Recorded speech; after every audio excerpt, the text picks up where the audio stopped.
have this bowl here is just pumpkin puree. And so pumpkin is really rich in antioxidants. It's rich in beta carotene, really rich in fiber, so it's going to give you sustainable energy as well. So we're just going to add some pumpkin to the bowl. I'm also going to add some cocoa powder to that too. So I'm just going to dump that in. And the actual measurements of the recipe are in my book. I'm just going to totally eyeball this here. So let's all hope that it works out. I have an issue. I don't measure things ever. So when I was doing my book, it was like 1 teaspoon. I had like Post-it notes all over my kitchen. It was ridiculous. Because people are also like, you know, how much of this and how much of that? And I'm like, I don't know. Just like do it and taste it and look at it, and it should be fine. My grandmother taught me how to cook growing up, and she was the same. She's the funniest. I called her once for a recipe, and she makes these Greek Christmas cookies. So I said to her once, I called her and I'm like, you know, how do you make these cookies? And she's like, one mug. And I'm like, 1 mug? I'm like, what kind of mug? Like an espresso cup? Like big, my mug is this, my teacup is this big. I'm like, what size? No, just 1 mug. Well, she's like, 1 mug minus 2 fingers. I'm like, minus 2 fingers? I'm like, what's that? I'm like, I cannot understand her. And then I'm talking to my clients and I'm like, yeah, the size of it, you know, the size of 2 thumbs and a dice and a deck of cards. And then I'm like, I'm still my grandmother. But yeah, so we really don't measure anything. So kind of just look. She's like, just look at it. I'm like, well, what's it supposed to look like? She's like, just look, you'll know. I'm like, I don't know what it's supposed to look like now, and I do the same thing. So we're also going to add some coconut oil.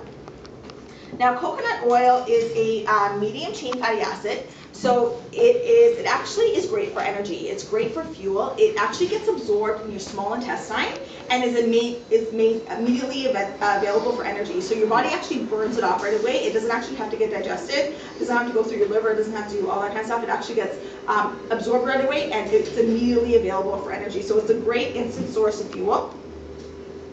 So I'm just going to mix this all together.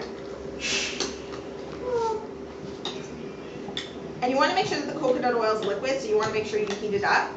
And coconut oil is probably the best oil to actually, if you are going to be cooking with, because it withstands the high heat temperatures, because it's a saturated fat. And a lot of people shy away from it because it's 90% saturated, but it's a plant-based saturated fat, so it actually helps to lower cholesterol levels versus raised cholesterol levels. Really good if you're diabetic, helps balance blood sugar levels, so it's really good to add to your diet. I'm just going to add a little bit more cocoa powder.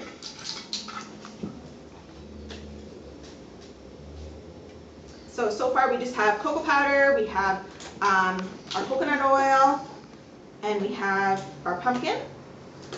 And I'm also, so what I'm going to use to sweeten it is I'm going to use some pure maple syrup. Now, I just like maple syrup for this recipe because I just like maple syrup and pumpkin. I think they just kind of go together. It's kind of like a pumpkin pie, right? So I just think it's just kind of one of those things that really tastes good. You can use coconut nectar as well. I use coconut sugar, coconut palm nectar a lot in my recipes, and I like it because it's low glycemic, and it has a lot of minerals in there as well. So it still has the zinc intact. It still has potassium.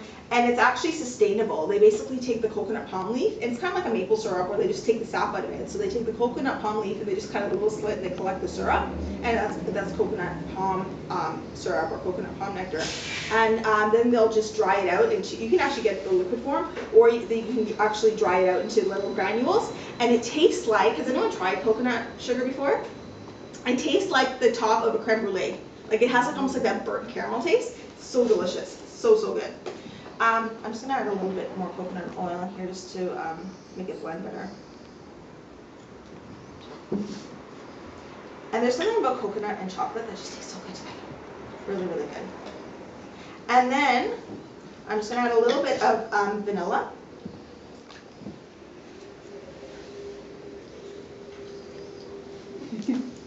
What's that? Just a capful. Just a capful, yeah, just a capful. And then if you have the big bottles, the cups will be this big.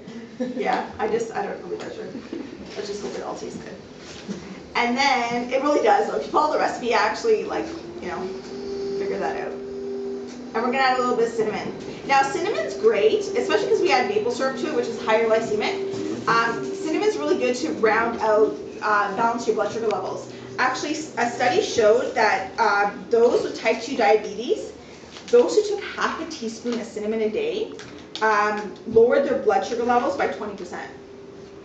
So it actually helps to reduce the glycemic index of foods that you're eating. So really good to lower that. Just gonna add some cinnamon in there.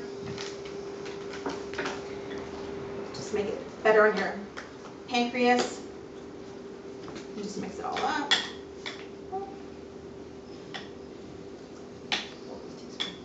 And it's actually, and then what you have is little chocolate mousse. I just want to make sure it's mixed well. Any questions?